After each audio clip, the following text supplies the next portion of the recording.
What we do here is go back.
They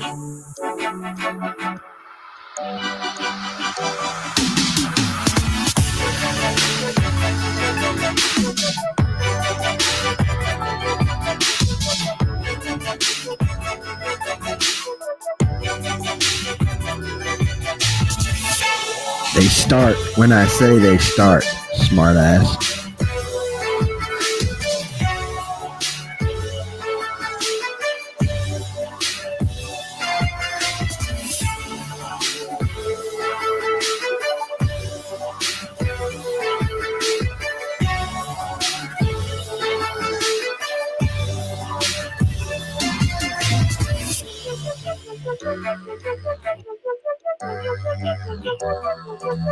Thank you, Slim. Someone gets it.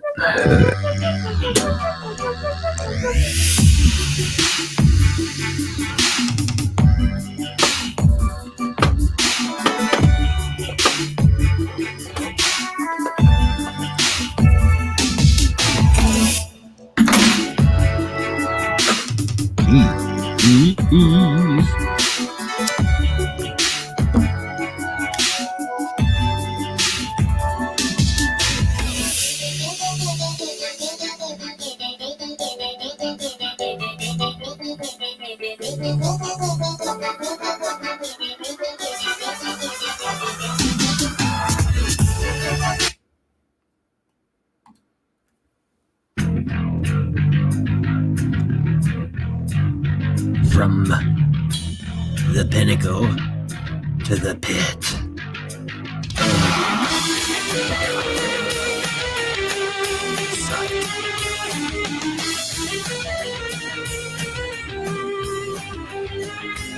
Now, this is not the ghost stream tonight. This is the Wednesday of night stream where Tennessee hired a coach. Let's go with it. I'm asking the fucking questions here, Private. Do you understand? I was lost, completely hopelessly lost in the vast and labyrinthine recess of the Mammoth Cave. Welcome, boys and girls.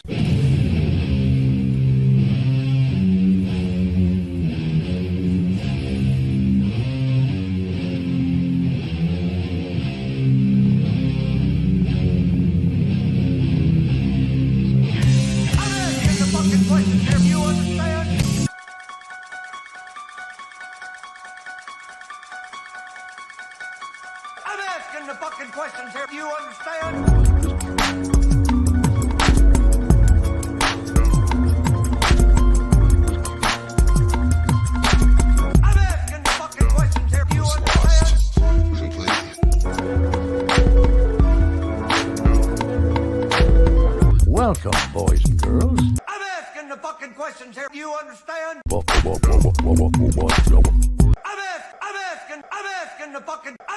I'm asking the fucking questions here. Do you understand? Completely hopelessly lost in the vast and labyrinthine recess of the Mammoth Cave.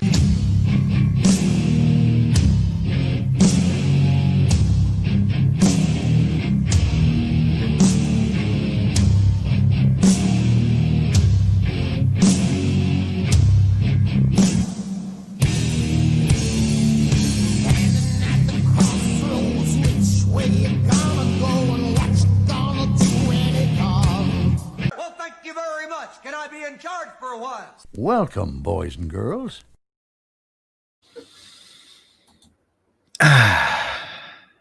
Actually, no, someone didn't get the stream deck working. It's still sitting here just like it was the other night when Catfish left it. What's going on, boys and girls? What's up, Matt S? See you in the comments there. First time seeing you in a long time. Hope everyone's doing well tonight. Tennessee has a football coach, as everyone knows by now. It's Josh Heupel. How the hell do you get Heupel out of Heupel?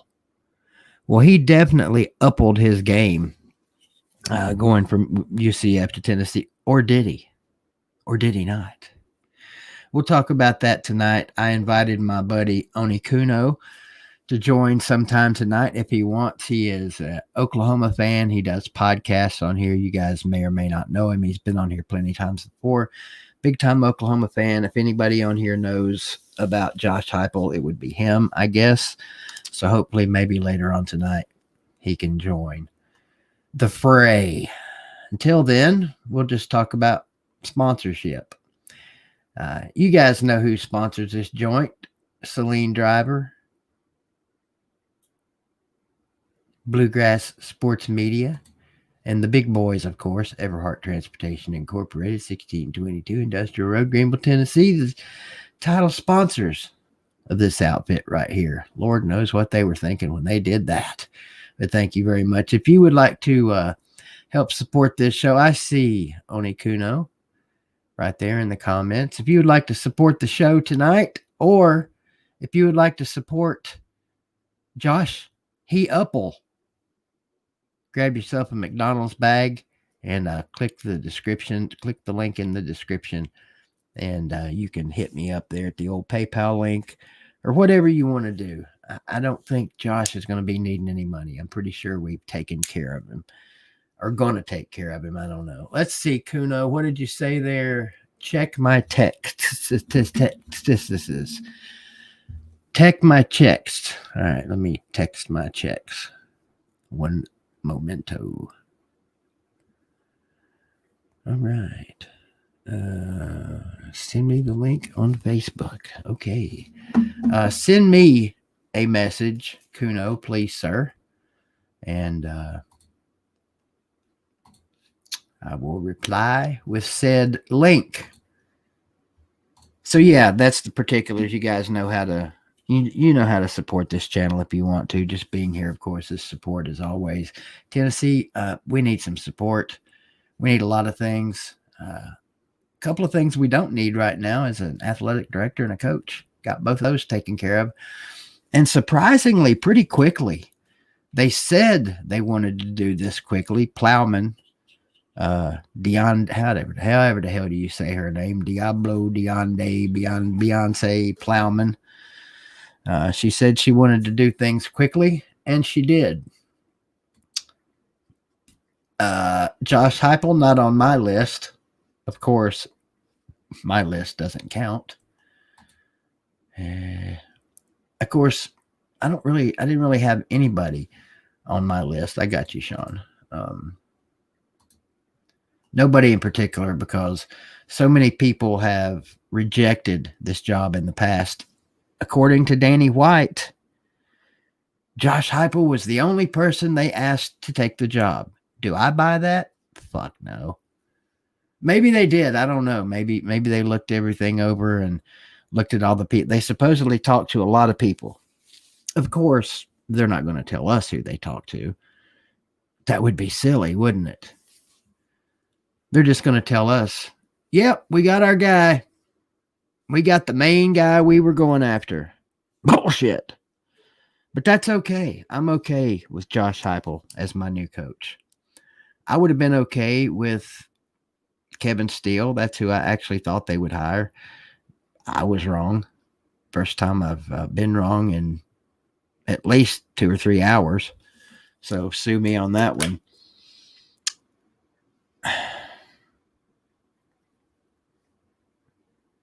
He's an offensive-minded coach. That's what everybody wanted, right? Got to have somebody that knows how to score. He knows how to score. Don't want an up-and-comer. Want somebody that's got head coaching experience. He's got head coaching experience. Want a guy that's a proven winner. Hell, he won a national championship with UCF. Now, whether the rest of us believe it's a national championship or not doesn't matter. They do. Just like Alabama. They may claim another one this week. They don't give a shit what we think. So UCF claimed that natty. Good on them. Hell, I'll take one of those natties at Tennessee next year. Ain't happening. But give me what were they that year? 12-1, 11-1, something like that. I don't know.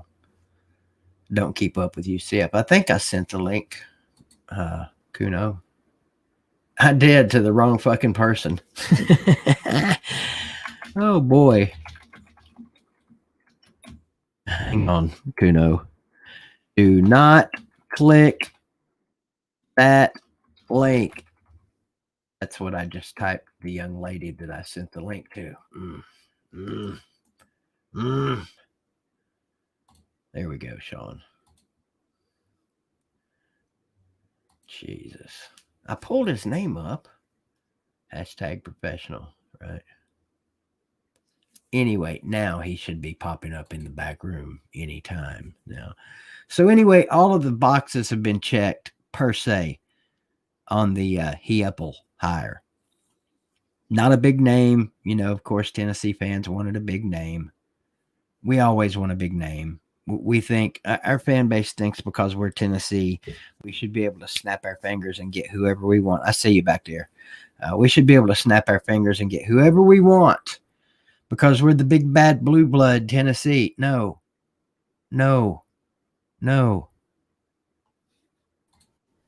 Tell them, Kuno, we're not the same big bad blue blood we used to be. I'm trying to wait. Since when were you ever a blue blood? Hey, hang on. Don't make me kick you out this damn early. Well, I mean, if you want out, just tell me. Just being honest here. We were a blue blood just because we don't have a damn Heisman winner. When were you a blue blood? In the 90s. We were in the top 10 and everything. One decade does not make you a blue blood. Yeah, but see, we've been winners forever up until this last 15 years. Yeah, We weren't an Oklahoma type blue blood, but I mean, come on. We fuck you, man. God damn it. We're arguing tiers here. It's like I can do that all damn day, but like So tell me about this Josh Heupel guy. Do you want me to break it down? I want slowly. First of all, I want your grade on the hire itself, and then the particulars on you know him better than I do. I mean, Well, at least as a player, you do. What would you give Butch Jones? What's the grade? Forget how it ended. Overall, what kind of grade would you give Butch Jones during his tenure at Tennessee? It was 4 years at Tennessee. I think it was 4. You had some high moments with Butch Jones. We did. We had 2 good years that one should have ended up. To be honest with you, he could very well still be here if he hadn't have butchered his next to last year. So I would give Butch Jones a C+. All right. Well, then Josh Heupel is a D. Really? Yeah, I have no faith in this hire whatsoever as an outsider. Okay. 0. Well, I mean, I'm just being blunt with you here. I want you to. Because here's the bottom line with Josh Heupel. He is well known, especially in our circles, as a very lazy recruiter. That's not good. And because in what conference is he in is the most the conference he's in now is the most competitive in the country. Right. And when I saw his press conference today saying, first thing we got to do is we got to lock down the state. We got to lock down Tennessee. I was like, well, that figures because Josh Heupel doesn't really like to leave the state that he's in at the moment. Because if he can't do a car ride within like an hour or two, he doesn't want to get on a plane and go see you. If he can't lock down this state, he's in trouble.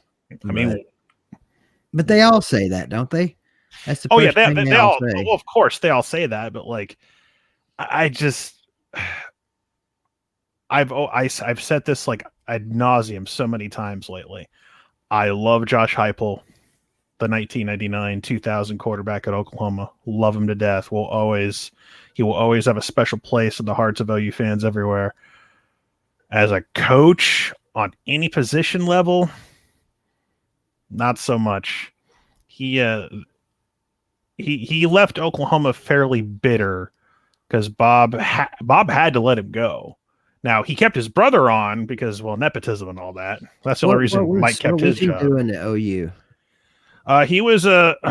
He initially started as a grad assistant, then he went off and did like Utah State for a while. Then he came back and he was like quarterbacks coach and then co-offensive coordinator. Then he became offensive coordinator. And then 2013 happened.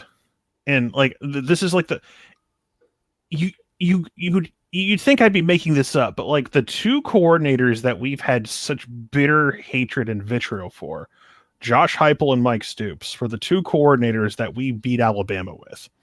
Of all the coaches and all the coaching staffs, we beat Alabama with those two guys running things. And 2014 was supposed to be a huge year. And there was a lot of hype for 2014. And, you know, a few things in the offseason went wrong with like Joe Mixon, but that's another story for another day.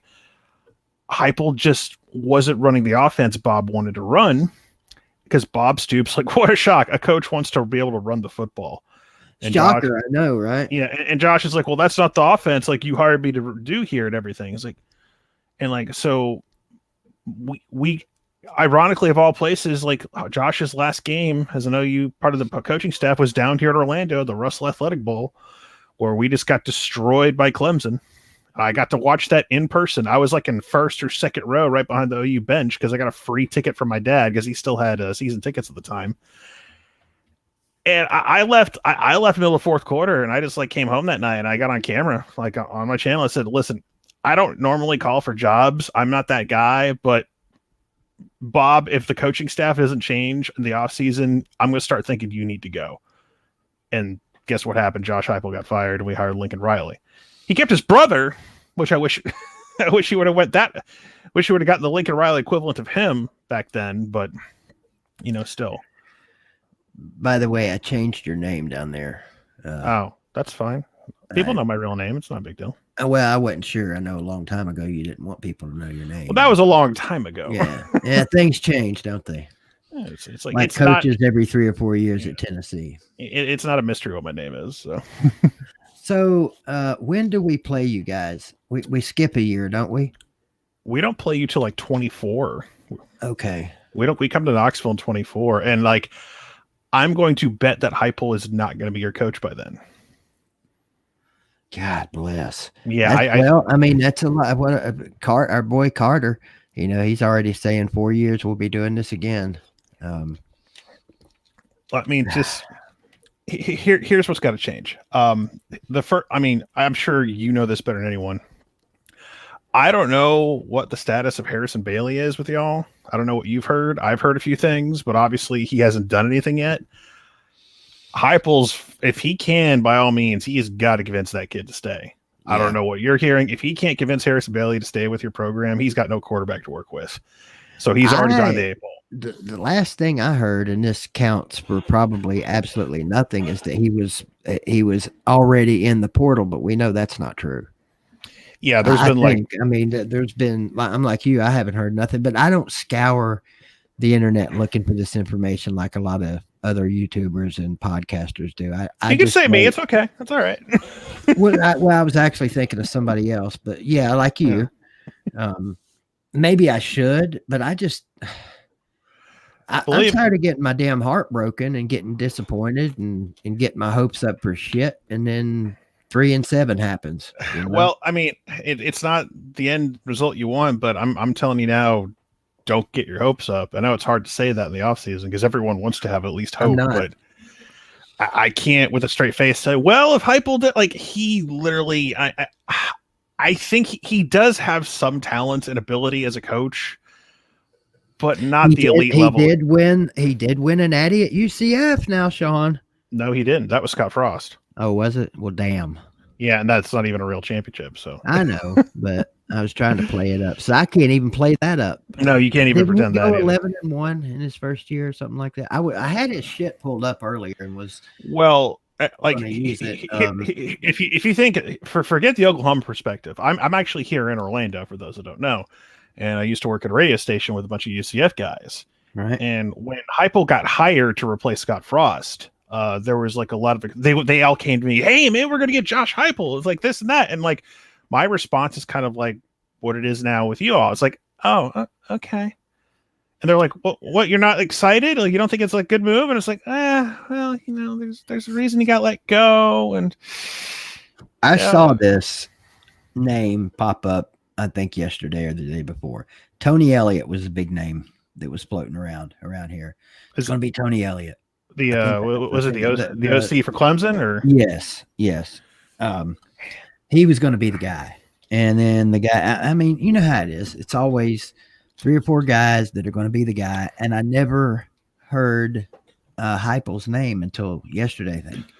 Well, what's funny about that is, like, I was talking to my buddy Eric Lopez, who's been on my streams recently, and when there's been slow action during some games, we would talk about good old days and radio station UCF stuff or whatever. And we were joking earlier this week when Danny White got the job for AD with y'all, and I said, Danny White's going to Tennessee. It's like, maybe he'll take Josh Heupel with you, because like UCF fans or the hardcores down here, they're sick of Heupel. So they're glad to see him go. Like, I don't know about, they're not happy about Danny White, but like, Heupel's leaving, good, because again, did Eric Gray go to Oklahoma? Yeah, it is official. He tweeted tonight. I literally uploaded a video about an hour ago. So I hate to. You and Carter are the 2 people I feel guilty gloating about that with, but the rest of your fan base, I could give a shit. But because I get it.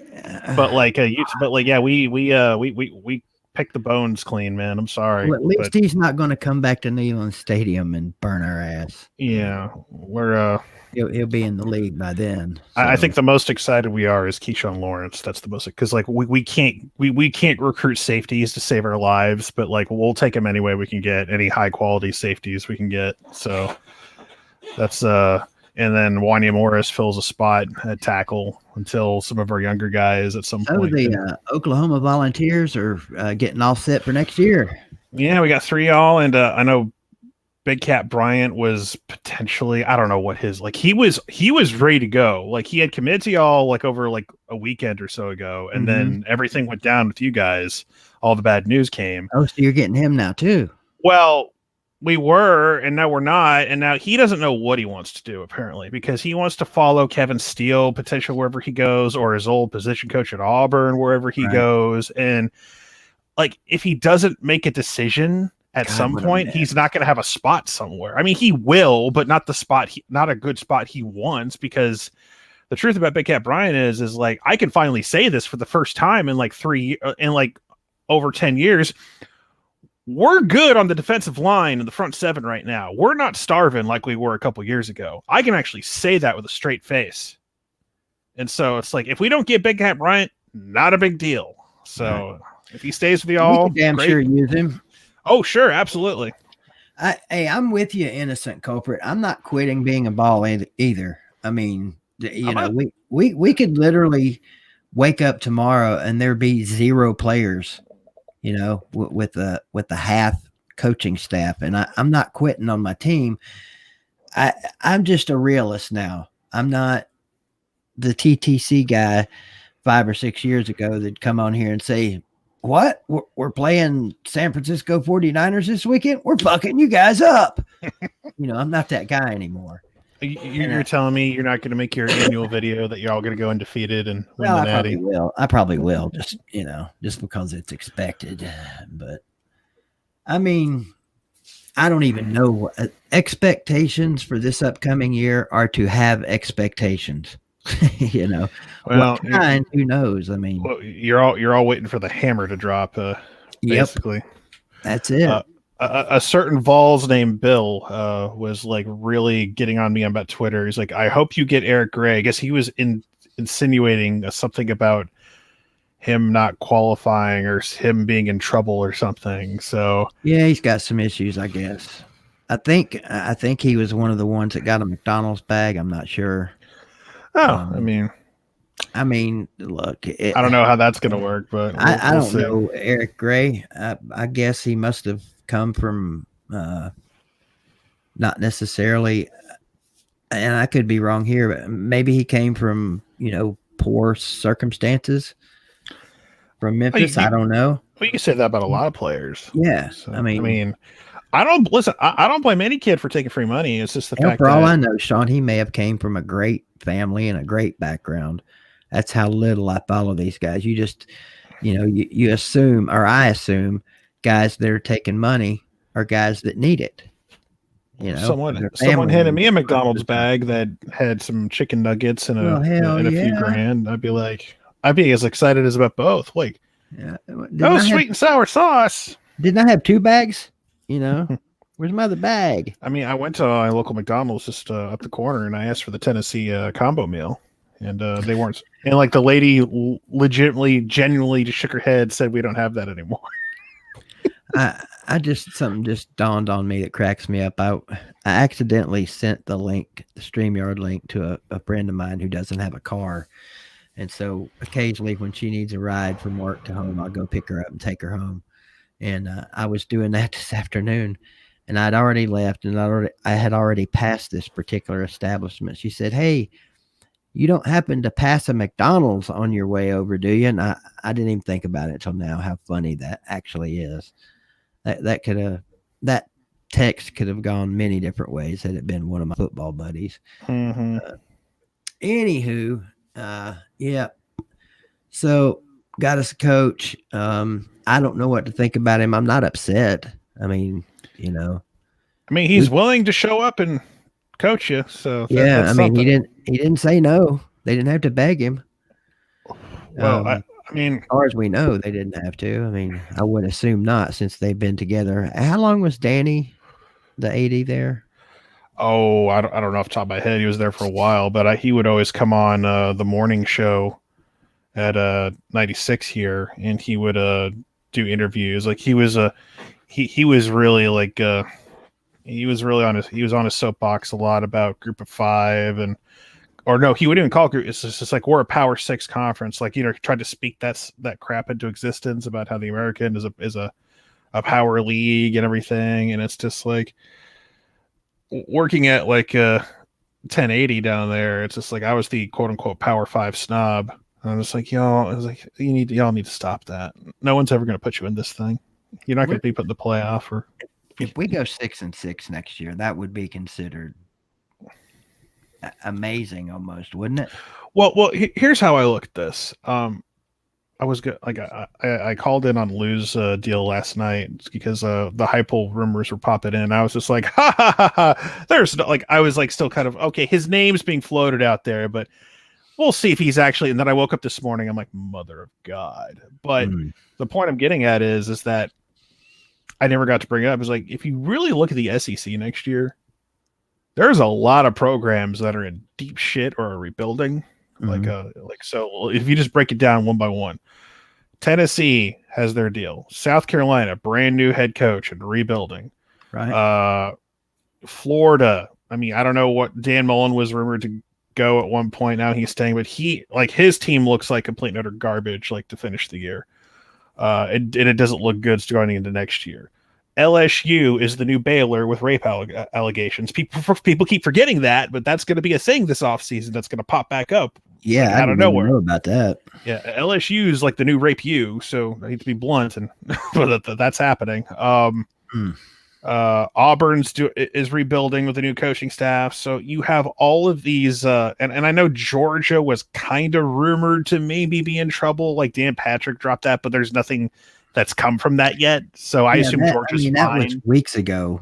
They started with that shit. Yeah, unless something actually more concrete pops up with Georgia, I'm not going to like put them on the list. But as far as I'm concerned, they're good to go. So who outside of Alabama and Georgia is going to be a serious contender in the SEC? Texas A&M, maybe. Maybe. Oh my God, I forgot about the Aggies with the no quarterback are going to compete next year. Oh, who was their backup this year? I don't know. Like they played a guy who was a backup for like years. Like Kellen Mond couldn't hit the broadside of a barn. He was there for like 30 years too. Yeah, it's just like Aggies. Like I keep hearing, Aggies got everything. They got all the pieces except quarterback. Well, that's kind of important. Yeah, maybe maybe they do have that diamond in the rough. Who knows? But like, I doubt it. But name me a playoff team that was worth a damn, win or lose, that didn't have like an all-world quarterback. Even though we haven't won a playoff game, we had Baker and Kyler. Yeah. we barely lost the Rose Bowl, and then if we didn't have a shitty first quarter, we're competitive with Bama. And I'm not trying to to pull the first quarter better, but like we at least had the quarterback. Like our defenses were terrible, not denying that, but a quarterback can make up for a lot of that, as we Oh, proved yeah. over the How past do you few like your years. quarterback situation now? Are you Oh, on the God. Rattler wagon? Or Love me some Spencer Rattler. okay. Love me some Spencer Rattler. How many years has he got left? Okay, well, if he has a monster year for 2021, he's gone pro. It's over. If he like breaks records, wins a Heisman, playoff, he gone. And I'm completely fine with that. I am completely okay with that. Who's in the wings? Caleb Williams, the 5-star number 1 quarterback in the country for 2021. So he's going to he'll get some snaps this year more than likely. He's already on campus, and we had some transfers, so we got like a transfer from Penn State who's going to be like our third guy. We got I think we got like another walk-on or something that so we're okay with quarterback at the moment. But just filling all these little spots I've been worried about, like Any extras you can get rid of? No.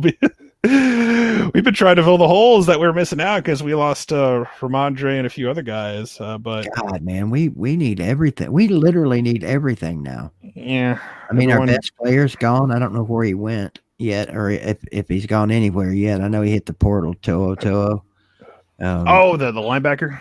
Yeah, there was rumors he was going to Alabama. If he goes to Alabama, God damn it.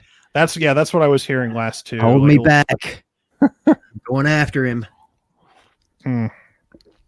Like they need another great linebacker down there. I mean, that they will say, yeah, we need one. But well, what's messed up is that I read today is like Nick Saban is supposedly going to have his highest rated recruiting class ever this year.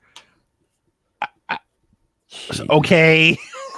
Yeah, I mean, it's about time he broke that glass ceiling and got Alabama to a place of prominence. I know, man. I mean, I've been as an Alabama hater. I've been for the last several years wondering when are you guys going to have a good recruiting class to go with all these natties.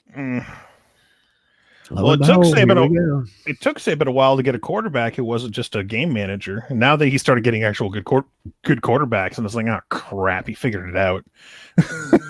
Oh, Tyrants, welcome to the stream, sir. You guys, I mean, you already know this. You're gonna love Eric Gray, Tyrants. If you haven't, I mean, he's an ankle breaker. I've looked at his film. He reminds me of like slightly bitter TJ Pledger, and I'm all for that.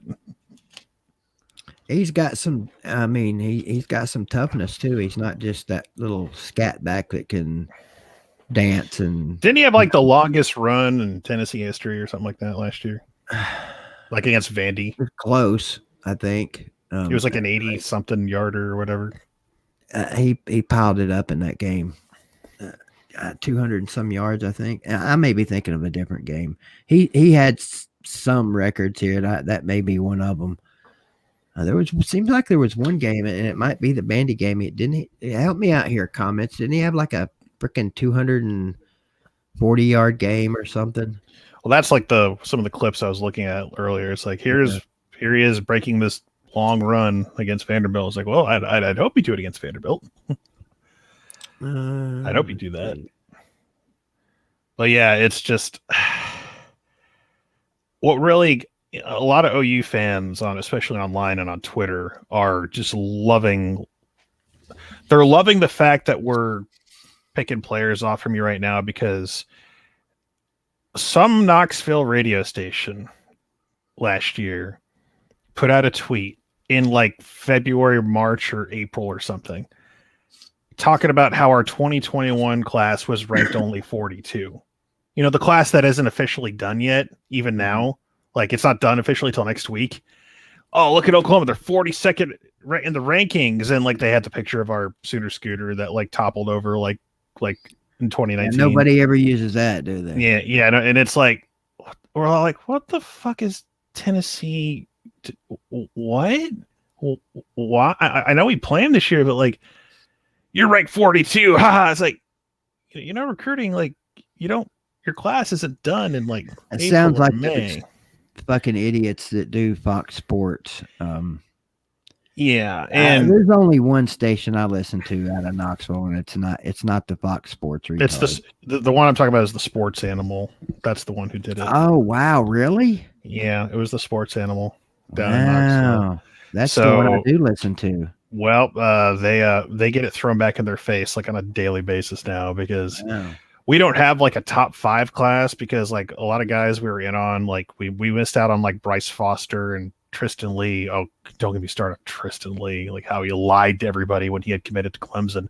Not just committed, like signed a letter of intent and caused possibly some recruiting violations. And that's why I'm pissed at him more than anything. But yeah, and then Kamar, like there's word that Kamar might flip back to OU. I'm not holding my breath about Kamar Wheaton because like 99% of like Nick Saban's staff like left, and now he's like, now he's gonna flip again supposedly. I'm with you, Lucas. Are you sure it was the sports animal?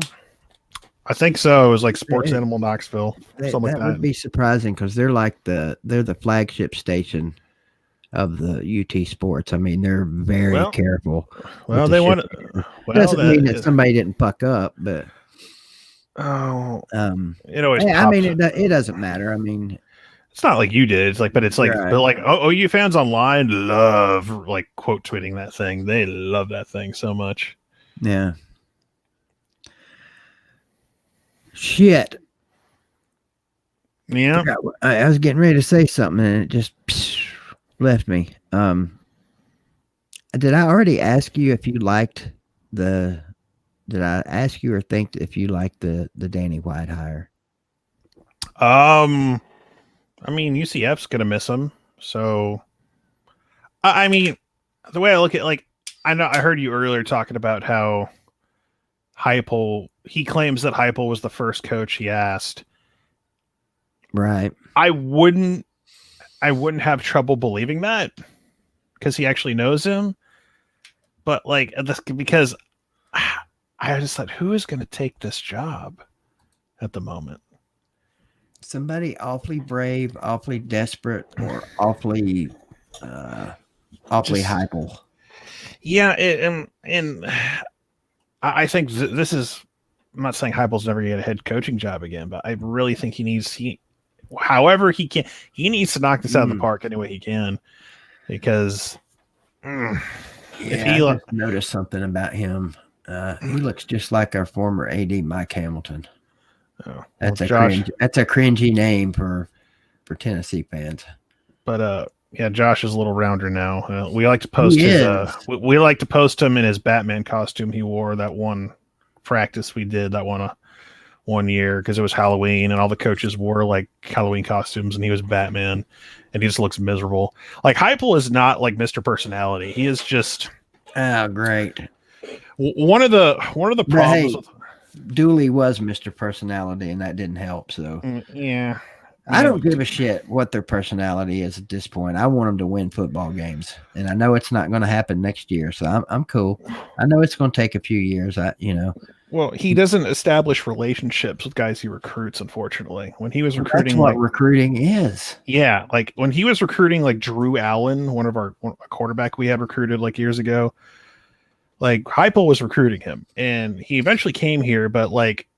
You know, when guys commit and they're being interviewed by people, so talk about your recruiting. You know, what was it like? You know, what really made you? What was your relationship? What's your relationship like with Josh Heupel? This, and that. And he couldn't say anything because Heupel never opened up. And there was nothing to tell, and it was just a kind of a bad look. If you can't walk into someone's living room on some level and like win them over.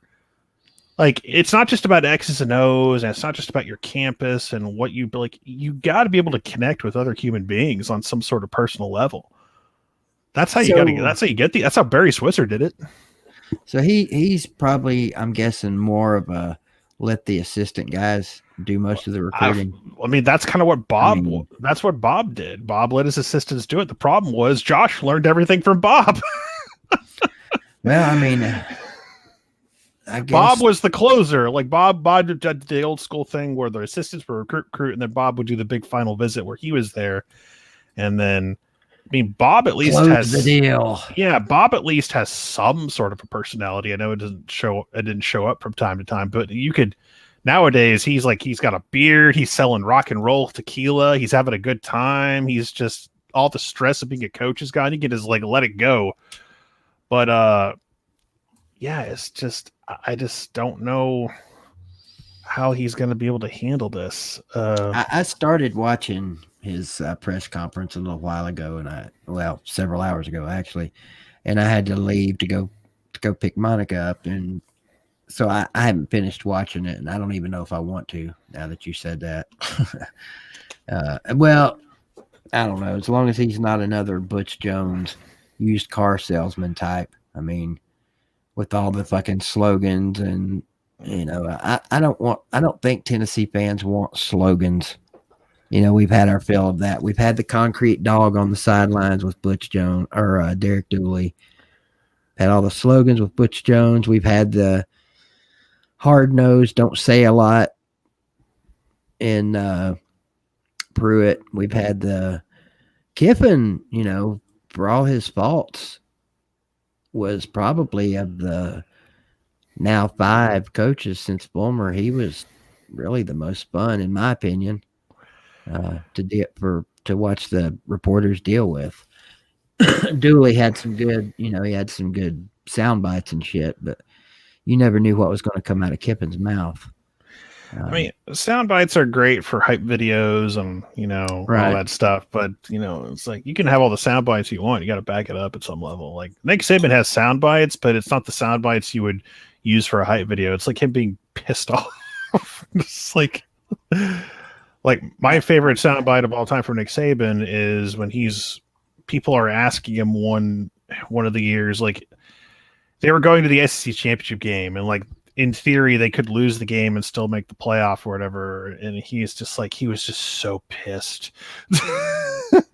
He's just like he went off. It's like are you kidding me? He's like, it's never okay to lose a game. It's like I played that on the radio down here. So whenever it was one of my favorite sound bites to push the button, push the Nick Saban sound. It's never okay to lose a game. I got a Nick Saban button. Well, it's not really a button. If I could ever figure this stream deck out, I got all kinds of cool buttons, I guess. But I got this one. I mean, thanks for the suggestion. That's about it. Yeah, I've been upgrading my streaming stuff lately. I've been using XSplit and getting things going for my watch alongs and everything. So Right. I don't know. I might try to do some stuff next year, assuming I'm allowed to keep YouTubing next year. At least I think I should be. Why wouldn't you? I have a very, very, very nice job that I'm going to be starting this year. Can you talk about it, or would you rather not? I understand. I would rather not say okay where it is, just at the slight chance it doesn't happen. Right. It's an entity you have more than likely heard of before. It's not ESPN or Fox or anything like that, but it's an entity you've heard of before, and I'm going to be making bank if things go well. So, well, there you go. I'm very, very excited. Good for you. I'm happy for you. Thank you. You've put a lot of time and effort into this over the years. It's just like Bob Uecker from Major League, like dynamite dropping, Donnie. That broadcast school's really paying off. Like that applies to me right now. I hear you. I'm trying to halfway pay attention. What's up, Larry? The 2020. So would you call him an up and comer, pissed off Balls fan? My buddy Larry's in the comments now. His video about the Danny White hire was pretty damn funny.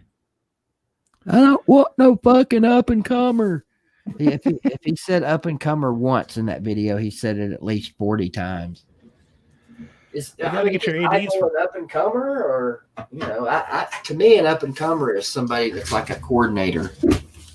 That's people have been waiting to see get a job somewhere, like the Chiefs offensive coordinator, where everyone's screaming about him being a head coach. Yeah, Eric Bieniemy or whatever.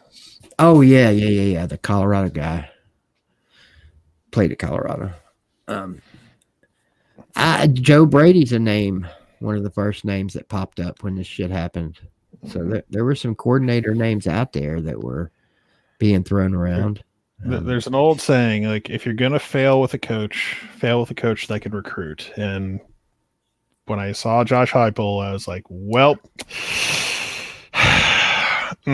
can't really like, because that's the problem. It's like his couple years at UCF got worse when he took over for Scott Frost. Like they went down, and like last year was kind of different for everybody for obvious reasons, and it's going to carry over into this year a little bit, I think, at this point, assuming we can get like vaccinated a little quicker, which certain people in charge are trying to make happen, and I hope that does, and we can have normal football next year. Boy, wouldn't that be nice?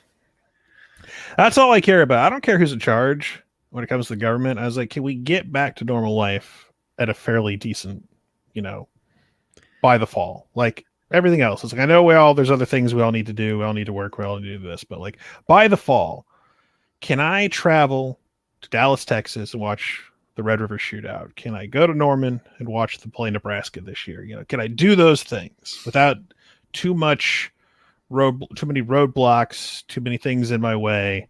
That's all I want. I want to be able to go see some games. It's been a while since I've seen an OU game. How long has it been? Actually, I take that back. I saw the opener in 2019. Oh, okay. I saw Jalen Hurts beat Houston. So will the new coach be more productive? Well, I mean, how do you even answer that question? You mean, will he take out the trash more than Jeremy Pruitt did, or? I mean, you're going from a defensive guy to an offensive guy for what it's worth. So, mainly, one of Pruitt's big knocks was he couldn't keep his nose out of every office. He was a micromanager. He had to be in everybody's fucking business, which to a degree you have to be. But I mean, you got to turn these guys loose. I mean, you hire these guys for a reason. Let them do their thing, and exactly give them the guidelines that you want them to go by, and But it's just the Nick Saban coaching tree, man. It's just there's very few success stories outside of Kirby Smart. Yeah, and nobody's beaten him yet. And we have Mike Stoops was a quality control guy or whatever, or an analyst for him, and with a bunch of them analysts are getting jobs. Old Butch Jones toting him a ring over to Arkansas State. Oh, Butch Jones. Yeah. Did you think you'd be talking a couple years later, like, things weren't that bad with Butch Jones? Well, they weren't. I mean, it was just that the bad shit was so bad. The amount of dumb shit, that came from that. 2016 was a little fun, though, right? It was a little fun. Yeah. If y'all would have stayed healthy, you would have had injuries are what killed you that year, but you would have had like a double-digit win year easy. That was the year we should have won the East, right? Yeah, you had that epic. I'm terrible at remembering this shit. Yeah, you had that epic game against A&M. You beat Georgia on with the Hail Mary. Was that that was 16? Man, that was 16, right? I thought that was 15. Maybe it was. I don't know. I just know we had 9-4 back-to-back 9-4 years, and then I think it was the second one. All he had to do was beat either Vandy or South Carolina, and he won the East, and he couldn't do it. And then, of course, he followed that up with the worst season in Tennessee football history. Of course, no pandemic that year to blame. Yeah, no pandemic to blame, and I don't think you can. Of course, 3 wins is the least wins ever for Tennessee in a season, but I think, with only 10 games, we can cut Jeremy a little bit of slack, can't we? Fuck him. Well, he was like the laziest cheater, apparently, like him and that whole staff. Well, he didn't know anything about it, though, Sean. Oh, of course. Right. What was I thinking? Didn't know anything. Didn't know anything about it. Neither did Joe Pa. Oh, well, don't make me start. Like, that's the thing I was going to get to. Is like that whole ordeal with y'all when y'all were supposedly going to hire Greg Schiano. Oh, he was hired. Yeah, he was hired. Yeah. And look, and let me state this real quick. I understand there's people out there who genuinely believe he potentially knew something. Here's my stance on that. We're basing this on hearsay testimony from McQuarrie, who's kind of like a douchebag as well. We butchered that. I'm not saying Schiano did or didn't know anything, because he quickly denied that crap. All I'm saying is he still has a job right now. He has it now. Granted, he went to the Urban Meyer coaching rehabilitation clinic and then went back to Rutgers. I'm just saying, like, the problem was Tennessee hiring him in the first place, and the other problem was the reaction to it, and it just made the program look like shit. Yeah, bad look all the way around. And we still haven't recovered from that as far as perception. The program allowed like Clay Travis to basically start up his own version of a Capitol, coup riot, but this is the Tennessee version. So it's just, I just remember watching that going, yep, that ain't good. So our boy Bill Prevalls was leading the charge that night. Yeah, Bill and I have arguments on Twitter about that all the time. He whenever I'll subtweet and say, yeah, Greg Schiano still got a job right now. He won just as many games at Rutgers. Yeah, our fan base is probably going to be catching shit for that for a while. Yeah, and rightfully so, I think. I just don't think it's Heupel. But at some point, you're going to hire a guy and you don't know who it. And you know what? For all I know, keep this recorded and throw it back in my face whenever you want. If Heupel wins like 10, 11 games, do it. Just like, please, like throw it in my face. I'll be more than happy to congratulate him and be happy for him. He is bitter towards OU. He does not like to take pictures with fans that wear OU gear. He just won't do it. Oh no, yeah, I've heard stories. Like he said, wow. I had an opportunity to meet him because I worked the sideline of the UCF Stanford game in 2019. It was part of extracurricular activity at Full Sail. It was like, I'll water the sidelines and shoot video for experience. Hell yeah, I'll go to a big time college football game. It was hot and humid as hell that play. It's just walking around. Like, I nearly got murdered by one of the UCF defensive linemen warming up. Almost ran my ass over. And I'm a big dude too. I could have taken the hit, but I would have been hurting. The ones that you don't see coming there, really. Yeah, and that was the problem. I didn't see it coming. It was like all of a sudden you turn around and there's this gigantic, like 6'5", 280-pound D lineman about to run my ass over, and thankfully he sidestepped me because he went, ah! I'm like, fuck. I got ran over by a freaking ref a couple of years ago. Of all freaking people, and he was in the wrong. I wasn't in. You weren't in the white or whatever it was. Yeah, I was a good 2-3 feet outside of where you're supposed to be, and he fucking creamed my ass. Well, we're not allowed to be anywhere close to that part of the photographers and all that stuff. So, but no, I was gonna say, like, I had a chance to potentially meet Heupel, and I was just like, nah, I'm not, because I'm gonna want to bring up OU, and I don't want to make him like roll his eyes or whatever. It's like, dude, you won a national title for us. We fucking love you forever, dude. It's like you suck as a coach. I'm sorry. that is rough.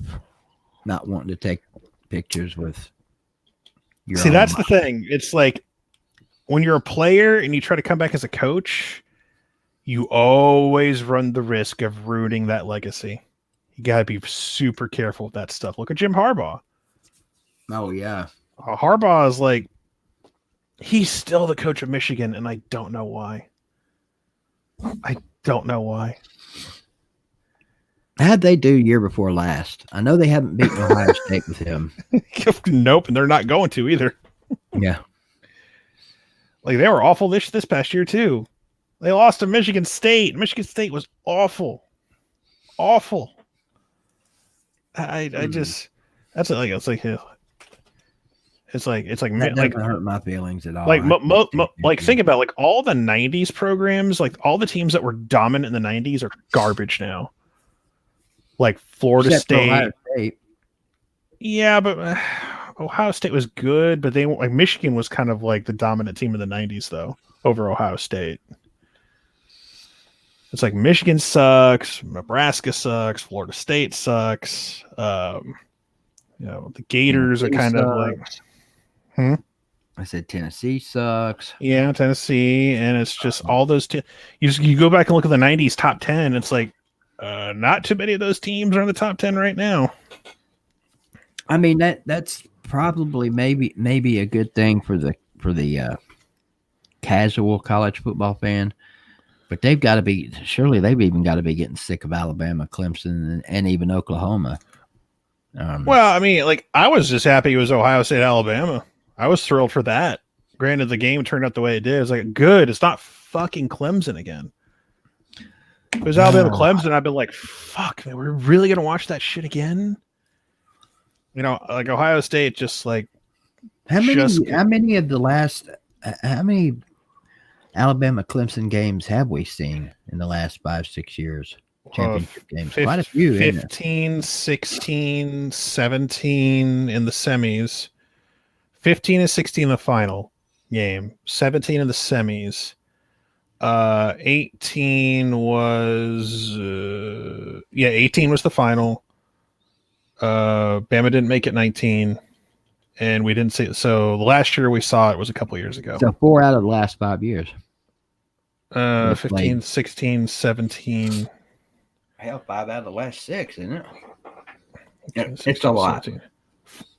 There was 4 years in a row in some form. It was either a semi or a final.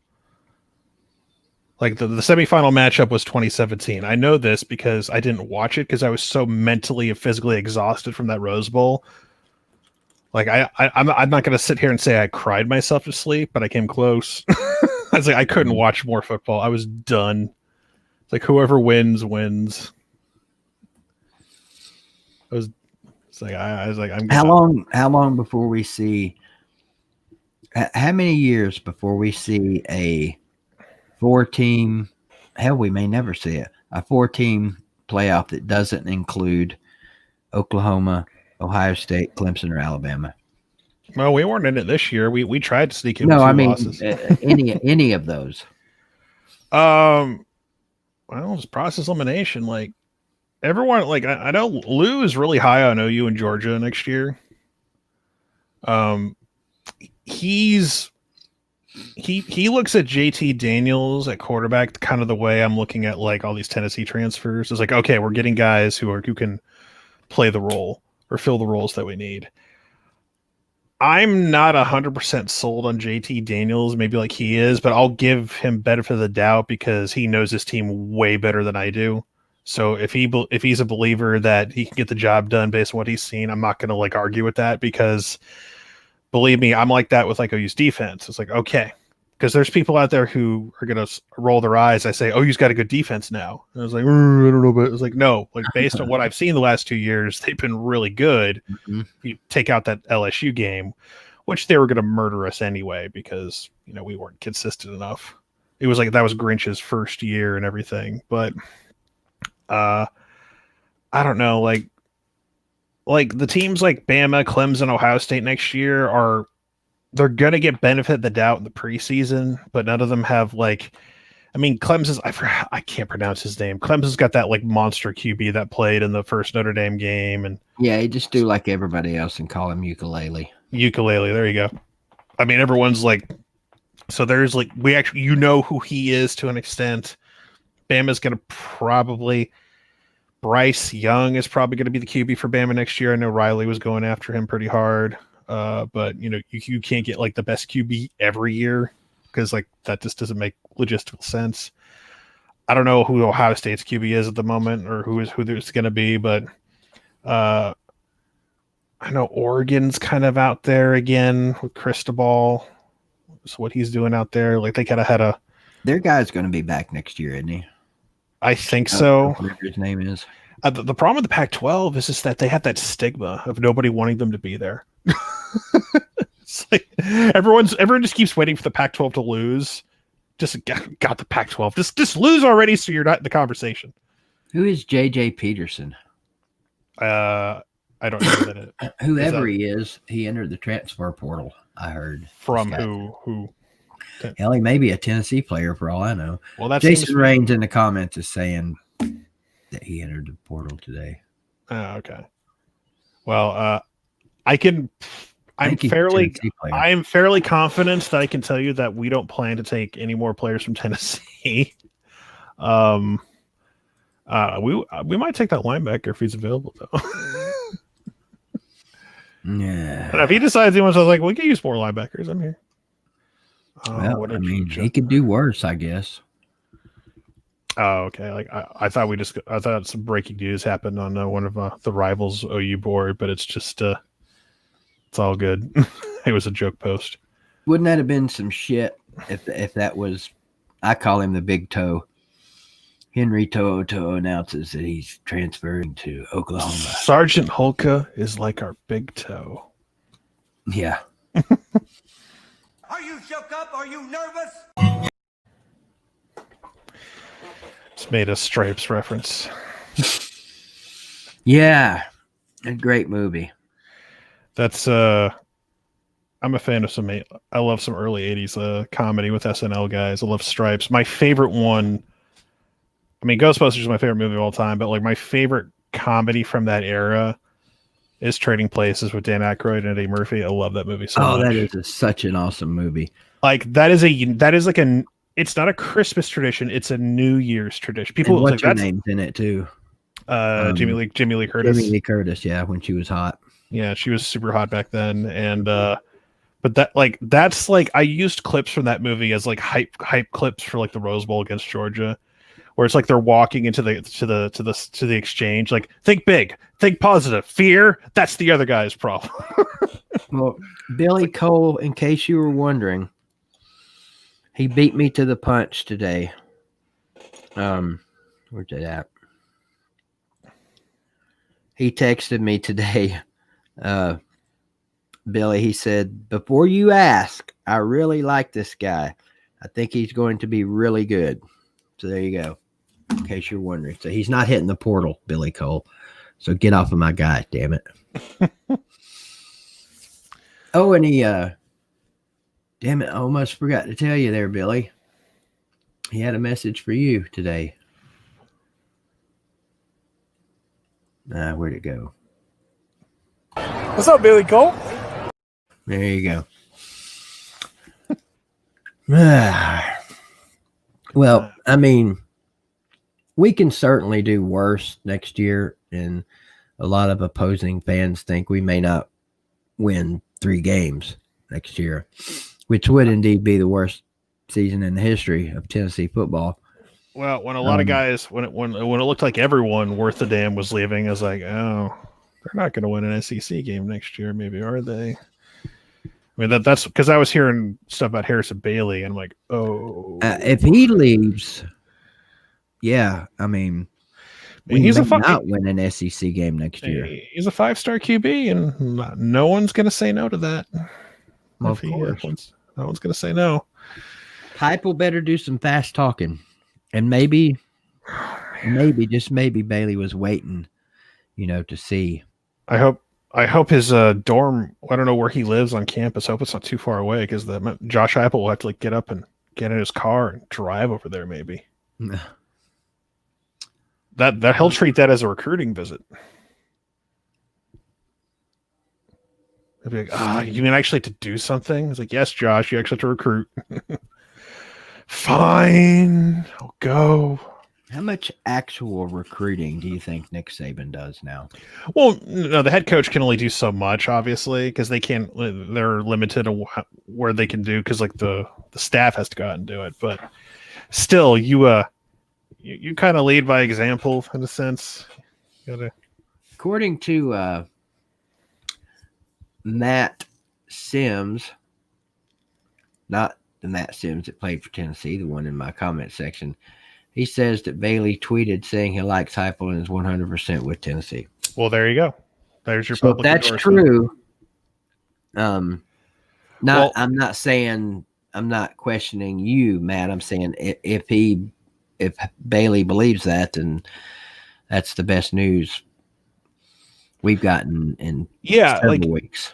Look, if you have a quarterback, listen, I think Heupel could do something with him if he can actually establish a relationship with another human being, and proves that he has a heart that beats, and and pumps blood through the human body. And those are qualities and character traits that not many people really have to be successful at football, Sean.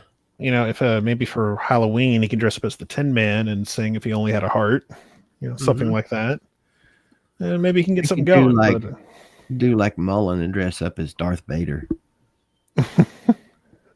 Mullenade. Hopefully he doesn't dress up as anything other than a winner. But that means he can't wear his Tennessee coaching gear on the sideline. Oh no! I'm sorry. It's a shot. It's a shot. I couldn't. It was just right down the middle, and I couldn't help myself. I have reached the point in my fandom where I'm not going to say I don't care, because I do. But right now, at this point, generally after every football season, the whole postseason depression kind of sets in. God, man, Super Bowl's coming up. After that, we got no football for X amount of months. I'm not even feeling any of that right now. And it's not it's not. I thought my basketball team was going to keep me all excited for a month or two, but hell, they're not even doing that right now. So we just become indifferent altogether to my team winning at any fucking sport. We just beat Kansas and Texas in basketball recently, and so we get to play Alabama on Saturday, who's actually a top 10 team. I know, right? Thank you, Wilk, for the super chat. And if I missed any super chats, guys, let me know. I've been kind of locked in trying to pay attention to Sean, because sometimes things go in one and out the other.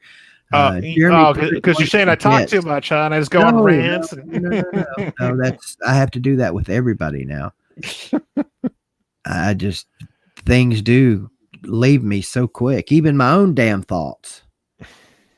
I don't know. Maybe I've got. I'm not even going to joke about that. I started to say maybe I've got early onset, but I have that problem too. Did he go as defensive coordinator to the Jets?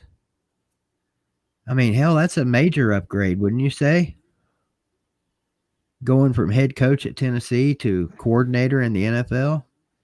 Who? Pruitt. Pruitt failed upwards. Is that what you're saying? Yeah.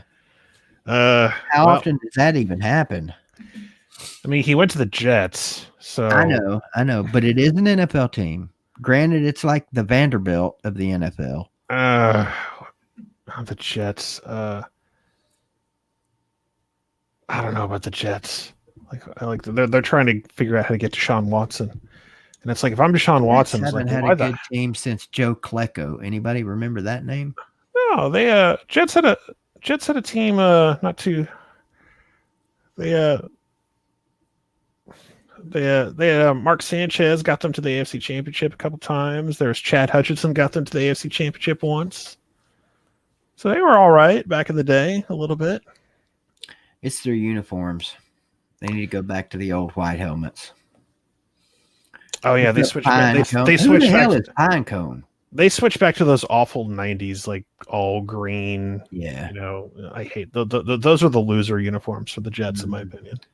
Need to go back to the Namath unis.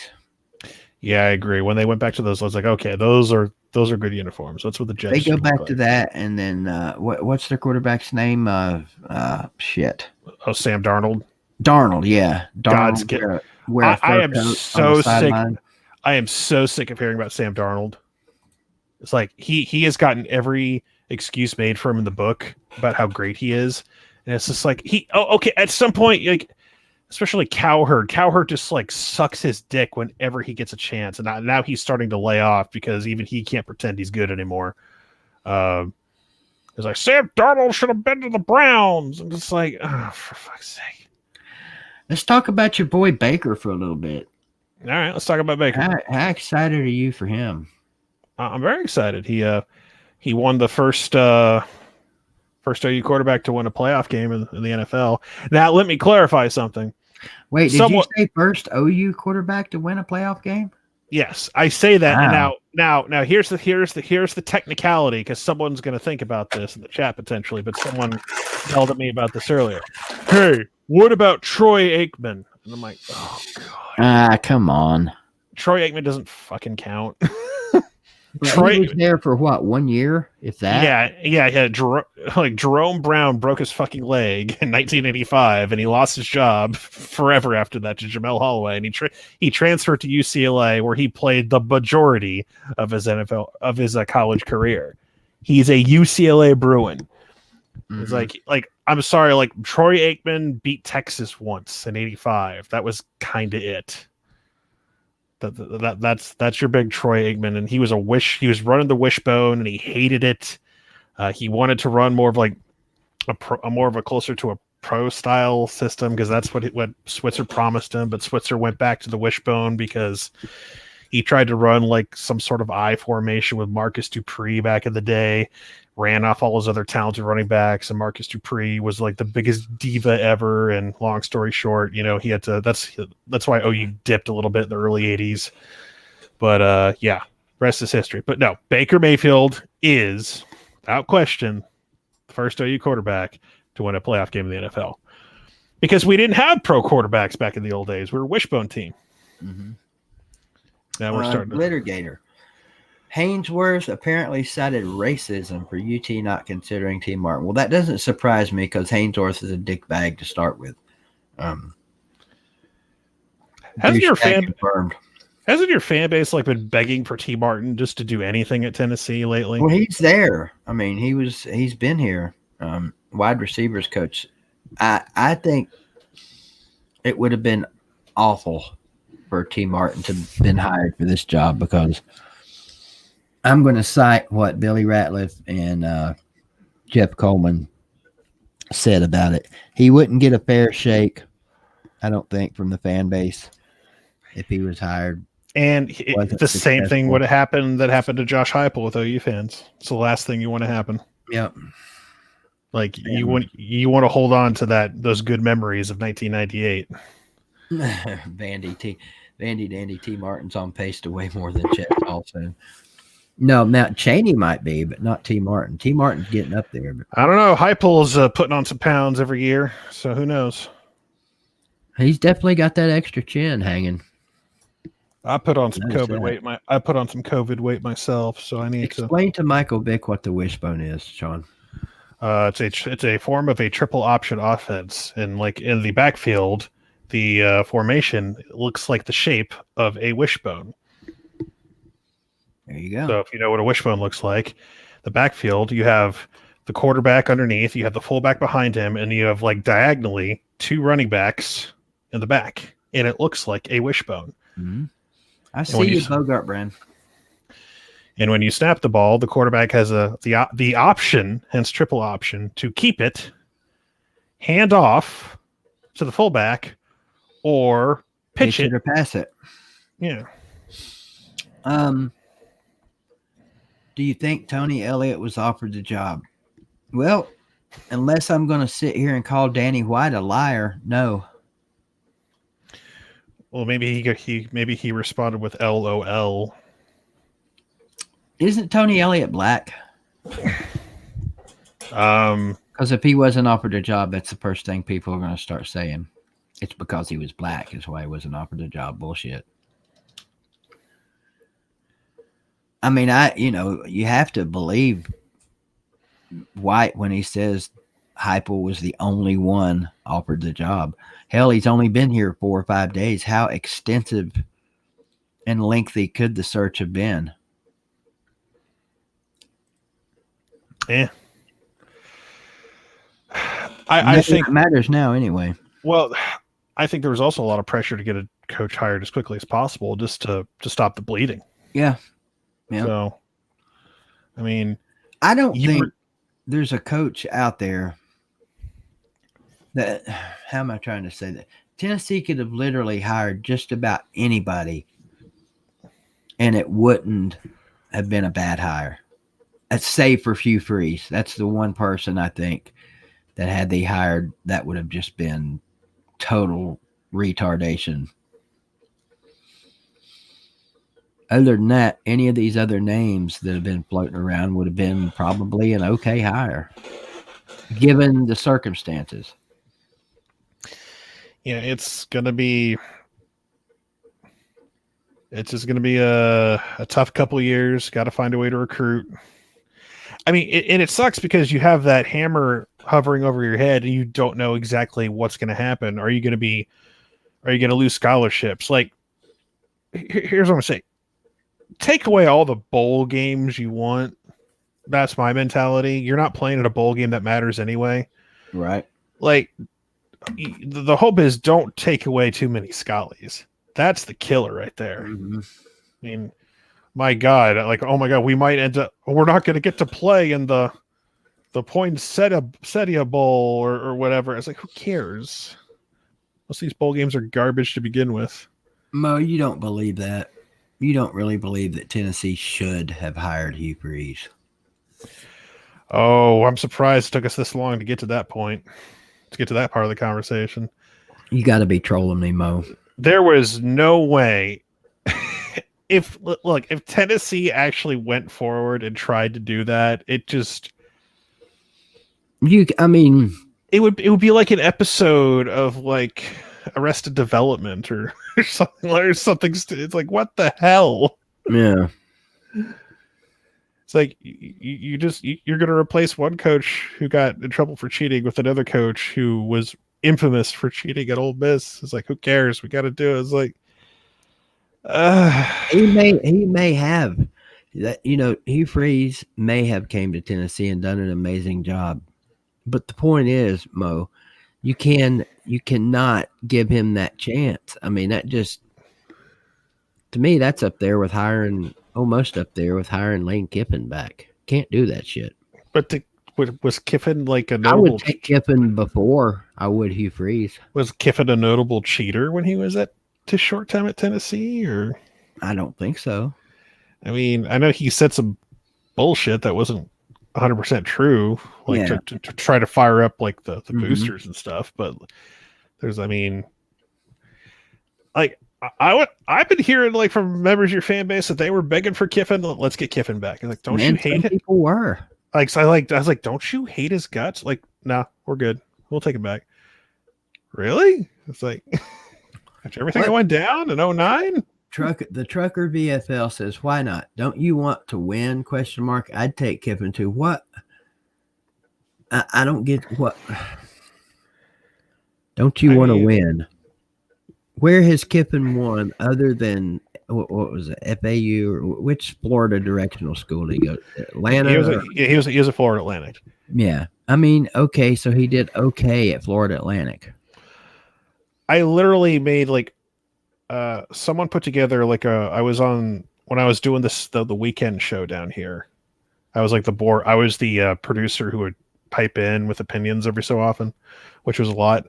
And Victor Anderson, he was going through like, look at the coaching that we have all throughout the state of Florida that we have right now. We have Butch Jones here, we have this there, we have Lane Kiffin here. I'm like, can you really call Lane Kiffin a good head coach?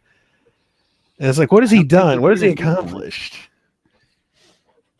It's like he's a name, but like, and it's like I said, and I finally saw it said in an article somewhere. If Kiffin leaves Ole Miss to come to Knoxville, doesn't that mean he hasn't changed? I don't know, like Mississippi. 1 year and he's out. He almost beat Bama this year with just fighting that ugly ass shootout. That was after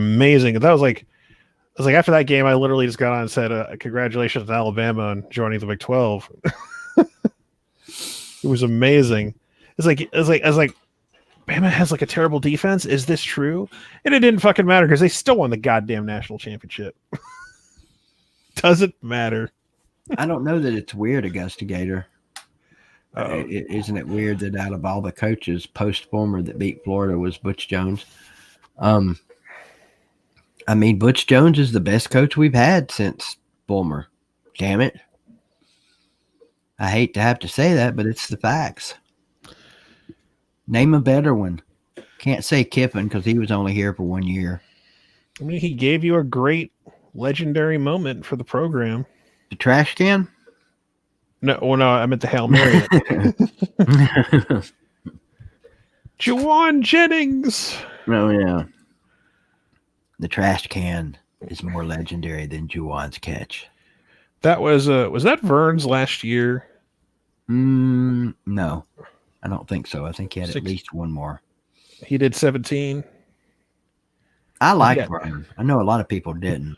Oh yeah, I love Vern. I love Vern. Vern was like, I mean, I love Brad Nessler too, but it just sounds weird him doing SEC on CBS.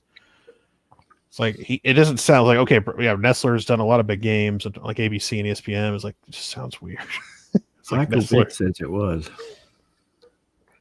Because I remember when I put together like a little year in review audio compilation, and I put Vern's farewell for doing college football. Gary Danielson is just annoying as hell. Mm-hmm. But Vern would mess up names and everything, but still he knew how to put the exclamation point. That was part of the allure. In your life, it's like, yeah, he knew exactly what to say. Oh my goodness! What's up, Law Tide? If Vern wanted to come out of retirement tomorrow, I wouldn't say no. No, I don't like the hell's his name? Brad Nessler. He's boring as shit to me. No, I was saying good things about Brad. Brad called a lot of big games like for OU that I love. Like a lot of people do love him. I mean he's the voice on the NCAA football game. Yeah, that's right. He's the play-by-play guy, so that's where him and Herb Street. I got my PlayStation 3 like thoroughly cleaned today at a local shop. Like they only charged me like $10. They dusted the F out of that thing. They had to crack it open, and now it's perfect because like it was like overheating every 20 minutes playing games, and I'm like, oh, please tell me it's something simple. It's like, oh yeah, we'll just like dust the hell out of it, and it was bad. So they gave it a thorough cleaning, and now it's like quiet as a mouse now. What do you think about your thoughts on Fowler and Herb Street? You like those guys? Yeah, they do. They're like the voices of the big games of college football. It's great. I mean, it took a while for me with Fowler because he was always the host of College Game Day. Mm-hmm. And it's just, I still think of him as, even though Reese Davis is there, it's like I still think of him as the host of Game Day. But Reese Davis was like the perfect, fill-in for that. They couldn't have found a better replacement. Yeah, it was a seamless transition for Reese Davis to take over that spot. And I was happy that they were able to. Lee Corso just didn't have to leave his house here in Orlando. And his doing everything about by his pool is like that. I'm like, that is. I just, when you see like his pool, it's like that is such an Orlando home. The screened in pool in the backyard and everything. Yep, that's how old is he now? He's getting up there. He's having a hard time even talking now. Yeah, I mean, they're never gonna push him out. I mean, I know some people complain about it at times, but yeah, but you can't. I mean, when he's gone, that's it. Game over. I'm sure they'll attempt to replace him one day, and like I hope that there's two things that goes against it. One, if you try to quietly let him retire, you get to have the big send off and farewell, and he'll get very emotional. But like, you don't keep busy. It's like, that's when like old people kind of go off to die because they don't have anything to do anymore. And it usually happens very quickly. I mean, Bear Bryant, when he retired, he was dead shortly after. Yes, I mean, he was up there in age, but it's like, I mean, I know this is not the best example. Same thing for Joe Pa, although he was fired for cause, but he died quickly after. What do you think about female broadcasters doing football games? I don't have a problem with it. Like, if they're doing play-by-play, sure. Yeah. Yeah. I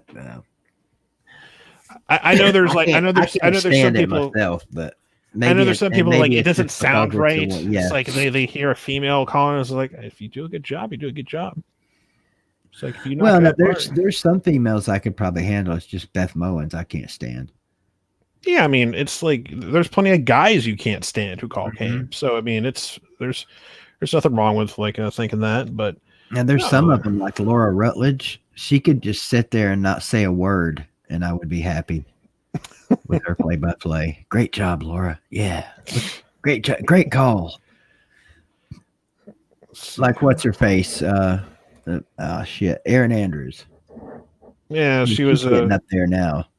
She's not as hot as she wants. God damn, Lee Corso is 85. Holy shit! Really? Wow, I did not know he was 85. Damn. He's going to be 86 next year for game day. Talk about having a nice, long, full life. Didn't he used to coach Indiana? Oh yeah, he was head coach of Indiana. He would talk about that all the time. He's like, when I coached Indiana, we did this, all that stuff. The original game day crew, Chris Ballard. God, you had who was Craig James. Yeah, Craig James, that piece of shit. And then who else? Was it Corso? Yeah. Corso was like Herb Street didn't come along till later because I think he was. I think he was still a player. He might have still been a player at Ohio State. I could be wrong. Like Herb Street came on in like 95, I want to say. It sounds right. Like he was really young, Kirk Herbstreit. I want to say 95. Like there's a lot of old guys back there. There's like Trev Alberts was like part of ESPN for a long time, and he was a kind of a douchebag. You know what I miss that I kind of like didn't think I would as much as I hated it back then? I miss the old college football final. As much as I hated it, I kind of miss it. The late night, like the wrap-up show that was Reese Davis, Lou Holtz, and they did their stupid little court thing. Yeah, like as much as I hated it when it was happening, but now you miss it. I miss hating on it. Mm-hmm. I miss hating on it. Lou Holtz just like being a slobbering all over the place. Reese Davis wearing his judge's robe. Yeah. Just like all that. Do they even have a final scoreboard show now? Oh yeah, they do. It's Joey Galloway and what's his name? Jesse Palmer do it. Yeah, it's crazy seeing all these former players now starting. It's not it like Joey Galloway is like my new guy I hate. Like whenever Joey Galloway has a stupid opinion, it's like that's my JoJo. That's JoJo there. The one I can't stand, at least in college football, is Greg McElroy. Yeah, Greg. Does a good job, but goddamn, his voice just grates my fucking nerves. For some reason, I don't. And no Bama fans, it's not because he's a Gump. OU fans hate him because he got on his like high horse and got on his soapbox over the because he was calling the game when Baker had like grabbed his crotch against Kansas that one time. Mm. Like he was clutching pearls that game, and like you know college football fans they never forget. College fans never forget if you slight them in any way. Like my father to this day hated Keith Jackson, the play-by-play, because he said one bad thing about Smith. Wow. I've never heard anybody say they didn't like Keith Jackson. This is literally the first time I've ever heard anybody say that. He heard him say something derogatory about Barry Switzer one time. Mm-hmm. And I know he still held a grudge because I spent New Year's Day at his home with my stepmother one year. It was the 03 season, so New Year's Day 04. And we were going to watch the Rose Bowl it was Michigan USC. And Keith Jackson was calling the game. And he's like, oh, no. He muted the TV and found the national broadcast on local radio. Wow. Keith Jackson and Frank Broyles, to me, all-time #1 college broadcast team. Yeah, I have no issue. I have no personal grudge with Keith Jackson. Like he, Now, he's I no like longer with Mike us. Gottfried and Ron Franklin. They're one. Keith Jackson and Frank Broyles are 1A, and those two are 1B for me. Jackson called his last game was like that USC Texas Rose Bowl. Was it? That was his last one. He called the USC. That was the end of an era. I was right there. thinking that the Tennessee game was, but I guess not. Well, Tennessee, Florida. well, State. he That might have been did, his last. he did retire then, but he came back. Yeah, I he know kinda what you're talking about. Yeah, Yeah, because like I've watched that game a couple times over the years, and they said, "Oh, Keith, this is your last." Like, is like bullshit. You're doing this for another 7 years. He just did more. He did more like. I think he stuck more to like West Coast games for the most part. He did he did OU Oklahoma State one year, like 04. He did Oklahoma State, but he would always do like West Coast games for the most part. At least I think that's what he was doing. Like he made exceptions here and there, but yeah, the last game he called was that Vince Young, Texas, Rose Bowl against USC.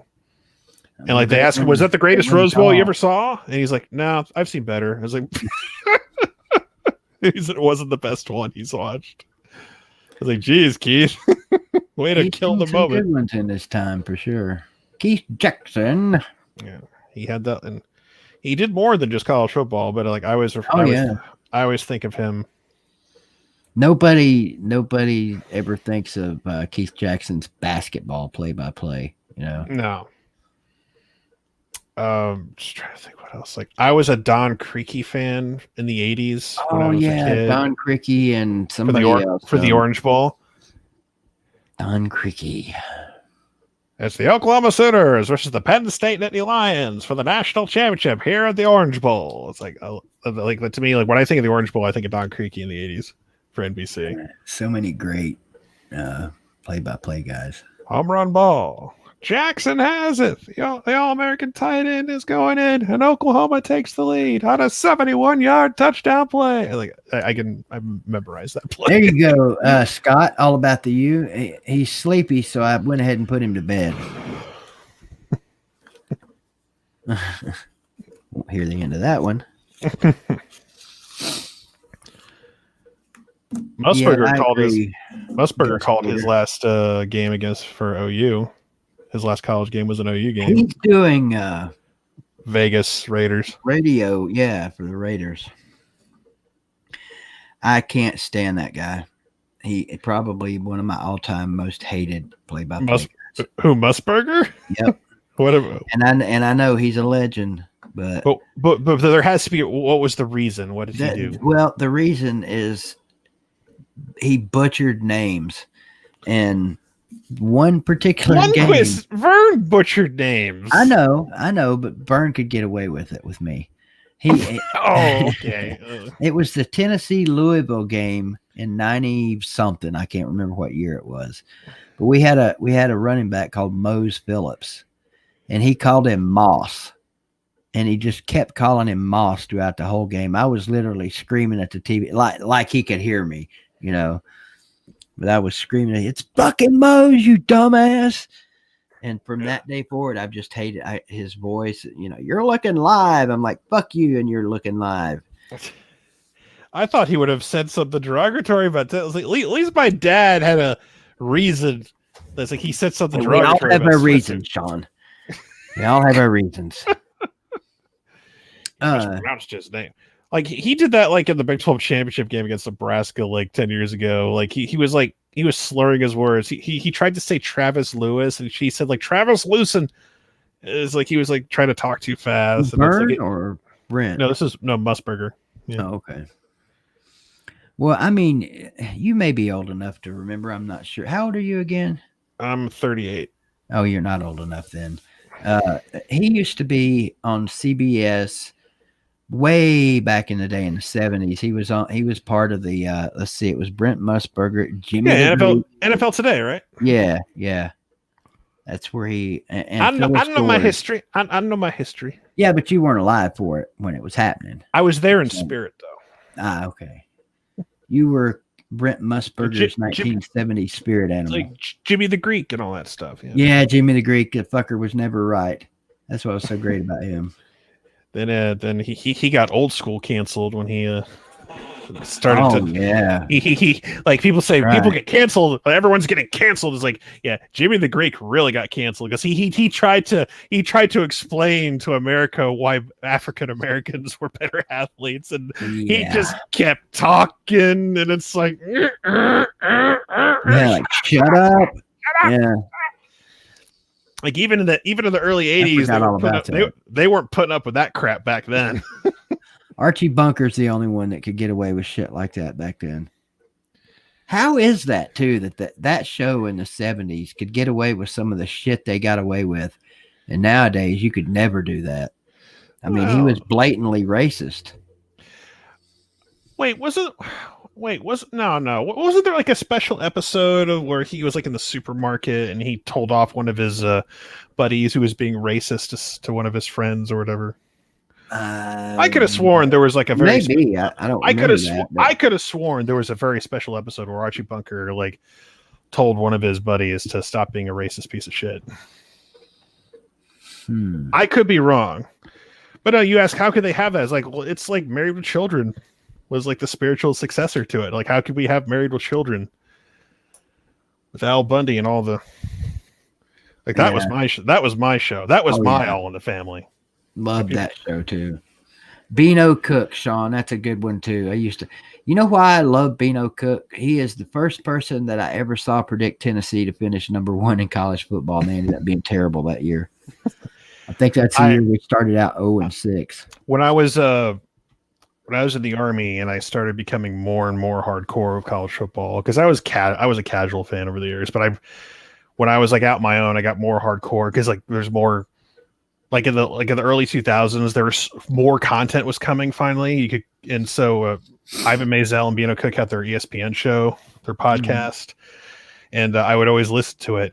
And it's like, oh, we fooled him again. Like, and Beano would always have like these really obscure facts and history. So like, I love the history of the sport, and he would always like talk about these, moments about Yale and Harvard back in the old leather and helmets days. And I feel bad for Beano because he used to do this. Still alive? No. Okay. He's long dead. But he did this thing. He would do kind of like a weekly recorded like commentary. And one week he did a thing. He's like, I know the good Lord is going to take me one day, but I just have one request, Lord.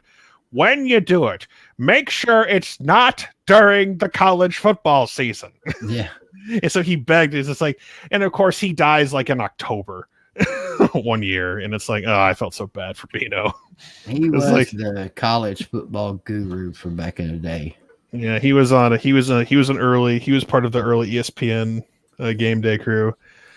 Like that whole thing took off because of that Notre Dame FSU game back in '93, because they decided to go, let's go to Notre Dame. Let's go to Notre Dame and be there live.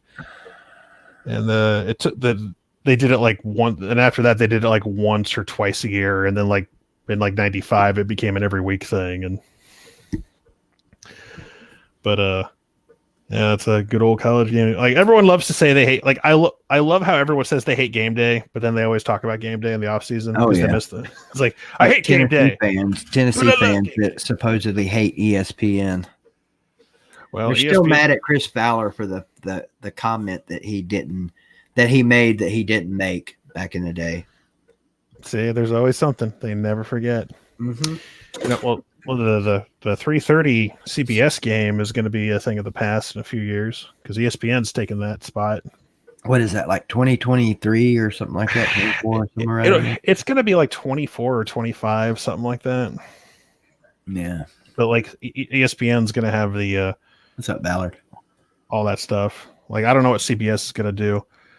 They might try to do like a package deal with other conferences or whatever, but yeah, they got to do something. That music. Yeah, I was about to say the theme song. We got to keep the theme song.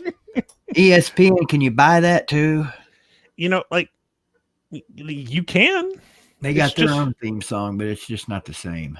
Dun dun dun dun dun dun dun dun dun. Yeah, but yeah, I got pissed when CBS started doing like that country music star would like they changed it like, let's hear this country music star play his stupid song, and it's like, no, we want to hear like Dun, dun,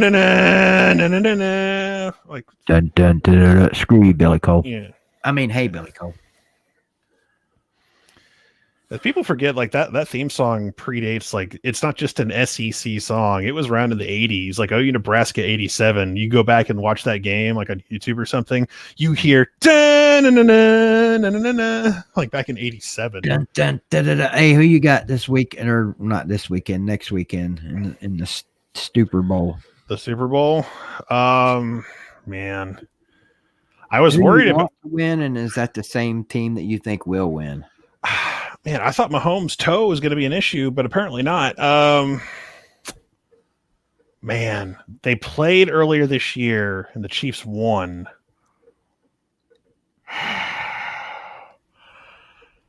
I gotta go Chiefs, because as much I think Brady can pull it off, but just I know he had a bad second half, and he threw like 3 straight picks, and like I don't know if that's going to carry over. I got to go Chiefs. I think Chiefs will win back to back. Yeah, how long has it been since we've had a back to back? Patriots, I think. Yeah, Like 0304. surprise. Yeah, it was like I want to say it's 0304 Patriots. Damn, That's off the top of my head. Tom freaking Brady. Is Mahomes the new Tom Brady? Well, I'm not. Let's slow down on that. Everyone wants to crown the new GOAT. Is like, guys, like, you know what I found amazing. I don't know if anyone noticed this, but we're talking about the GOATs in sports and everything. Babe Ruth played in 10 World Series and won 7. Tom Brady is going to play in his 10th Super Bowl, and so far has won 6. So I'm not saying it's going to happen, but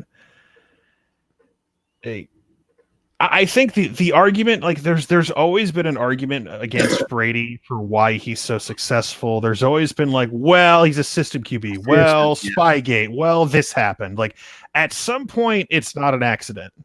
You know what I mean? Yeah, I think it was a couple of sometimes ago. I mean, like at some point, he seems to be pretty good. Last hurrah, do you think? Not is he going to retire? Is this? Is this his last shot? No, I don't think it's his last shot. As long as he's still healthy and willing to do it, like that team's not going anywhere. Yeah, that Tampa Bay team, like New Orleans is rebuilding. The Falcons suck. Carolina is like, I think Matt Rule will make the Panthers better because Matt Rule's a really good coach, and I'm glad he's fucking gone. Matt Rule scares me. I'm glad he's out of here. Whew. Matt Rule was a tough son of a bitch at Baylor. I'll tell he took like that program should have been dead, and he brought it back to life. Matt Rule's the real deal. So like that's the guy everyone like. It was like you saw what he did with Baylor, who were like 1-11, and they were surviving scandal. Matt Rule's the guy to get, but he's in the NFL, so you ain't getting him at this point. What about your and now my boy Aaron Murray? Aaron Murray. Wait, did I say that right? You mean Kyler? Not Aaron Murray. God damn it, Kyler Murray. I was like Aaron Murray, the Georgia quarterback. I do that all the time. I don't know why. Fuck you, Georgia. Damn it. The Georgia quarterback who didn't really win a big game ever. Yeah. Aaron Murray. If Lou is hearing this, he's gonna be pissed because he loves Aaron Murray. I know. But I'm sorry, Aaron Murray didn't. I can't recall a big game he's ever won. I'm gonna go as soon as I get done with this show. I'm gonna go wash my own mouth out with soap. I was like, man, you said Aaron Murray when thinking of Kyler. I've done that several times too. Well, Kyler just he needs an O-line. He needs a little more help on the O-line. Yeah. Like but look how good he was with like an average, let's just be kind and say an average offensive line. Like he's like that team. You just keep building around him. The Cardinals are going to be fun. I promise you. They're already pretty fun, but yeah. Oh yeah, but like an offensive line. and just a touch more defense, because all these damn last possession games are going to put me in a damn grave. I mean, I'm just loving the NFL's like, I'm a Cowboys fan, and so when Dak broke his leg, I was like, oh. But that's the benefit of being a college football fan. You can watch your guys from college do well too, and so I can put aside like my fandom for the Cowboys and whatever, and I can watch other teams and root for my guys. So it's like some people think you're not allowed to do that. You're not allowed to. It's like whatever. good point. All about the U. Kyler needs a running back too. Yeah, DeAndre Hopkins. I mean, he's got a number one receiver, but just keep building around him, and they're going to be a playoff team. Has Fitzgerald announced whether he's coming back or not? I don't think he's retired yet. I think that would have been big news. He's going to be he's a first ballot Hall of Famer. Like 5 years after he retires, he's automatic. Super Bowl. It's such a shame he didn't get that one in 2008. I watched that in my barracks room with one of my Army buddies, and when he took that catch and went up the middle, yes. Oh, I thought that was it. Well, that was it right there. I knew 3 minutes and something left. I think it was either 2 minutes and a bunch of seconds or 3 minutes and just a few. I was like, "Fuck, Roethlisberger's going to beat us." Yeah, nobody remembers that play because Santonio Holmes had that amazing, just like put his feet together, tip. Yeah, seeing Fitzgerald running down the middle of the field, like you said, had it not been for Santonio, that would have been one of the greatest plays, iconic Super Bowl memories. I was watching that from outside, looking through a window. I went over to Raleigh to watch the game with a bunch of my buddies that are Steelers fans, and I couldn't take them anymore. I had to leave, so I went outside and was watching it from the window. And Julio Jones had a similar moment that people forget. He made an amazing catch against the Patriots that probably would have set up and sealed the game, but just everything else happened. They kept getting sacked, they kept moving back, they got out of field goal range, and then Brady went and did his thing. Hey, I see you guys in the comments talking about the whole Brady versus Peyton thing. Oh, that argument's over. Well, they're saying BBD would never say Brady over Peyton. That would be treasonous. Wrong. I love me some Peyton Manning, but I also, I love factual things too. And I don't even think it's an argument at this point. I mean, they were showing it popped up on Twitter the other day, like when Peyton finally beat Brady when it counted, like in the AFC Championship game, and they went on to win the Super Bowl. If Tom Brady is playing Peyton Manning in some kind of NFL quarterback challenge, where they're throwing balls through hoops and that kind of stupid shit, I'd take Peyton Manning. But when it comes to winning Super Bowls, it's a no-brainer. The one knock on Peyton Manning throughout his whole football career was he couldn't win the big game. I mean, granted, he got 2 Super Bowls, but he couldn't beat Florida. That's what started it. Then he couldn't beat New England. And it was a great rivalry. Like Brady versus Manning. Back. Yeah. I mean, Brady versus Manning was fun. And, the rivalry continued a little bit when he's at the Broncos, because there was another game that came down to the bitter end with Denver, and that he came up on the winning end of that. And I don't know, Brady's just one of those guys, man. He's he's gonna get his own like Last Dance 10-parter documentary one day. Who gets a Super Bowl first? Baker Mayfield, Kyler Murray, or neither? I guess I should say which happens first, or which one. You know what I'm trying to say. I'm going to go Kyler because the NFC is easier to win at the moment.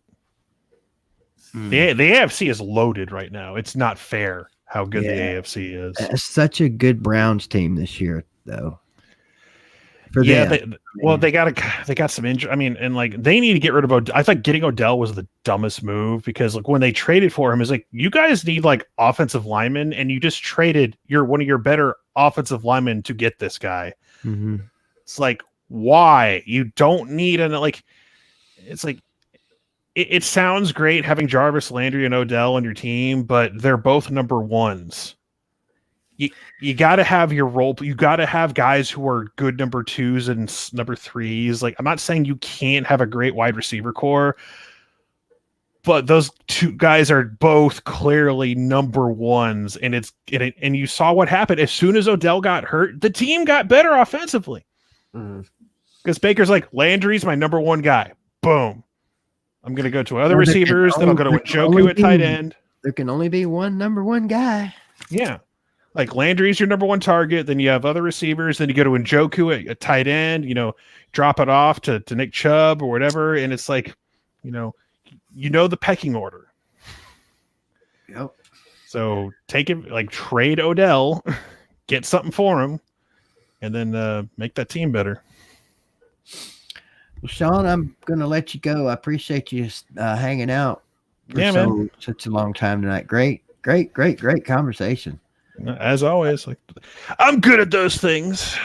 I appreciate it whole muchly a lot, sir. Right. And you get you back on here again. Sure, man. Anytime. Congrats on the gig. Well, yeah, and once I get confirm, I'll make a video about it. But gotta wait till I have paperwork signed and all that good stuff. Always a good idea. Mm-hmm. All right, brother, you have a good one. And if I don't talk to you, enjoy the Super Bowl when it comes up. You too. All that good stuff. And we'll talk to you soon, my friend. All right, have a good one. All right, see you, bud. My buddy Sean Onikuno, very, very knowledgeable dude when it comes to football and a lot of other stuff too. And just a damn good guy. Try to make a habit of that, keeping good people around me. It's a good habit for you guys too. Appreciate you guys tuning in tonight. Yep, Tennessee's got him a coach. Hey, if you're bored in an hour, come back to BBD TV, Amped Up. I thought last week would be the last Amped Up on BBD TV, but maybe tonight is. Who knows? We'll leave that up to Carter. Do appreciate you guys. Good crowd tonight. Little weak on the thumbs up, but that's okay. It happens. My fault for not reminding you. Hope you guys have a great night. If we don't see you back here in an hour on Amped Up, we'll see you Friday night. Right back here on BBD TV. You guys have a good one. I love you. And I love you, mom and daddies, too. You should go love them, too. That's a great idea. I'll holler at y'all later. Oh, thanks to Wilkie for the super chat, sir. Make sure. Yeah. Okay. Yeah. Thank you. Appreciate it. You guys have a good one. I'm out. See you Friday night. Well, if I don't see you in an hour. Hell, I'll see you somewhere on here. Have a good one.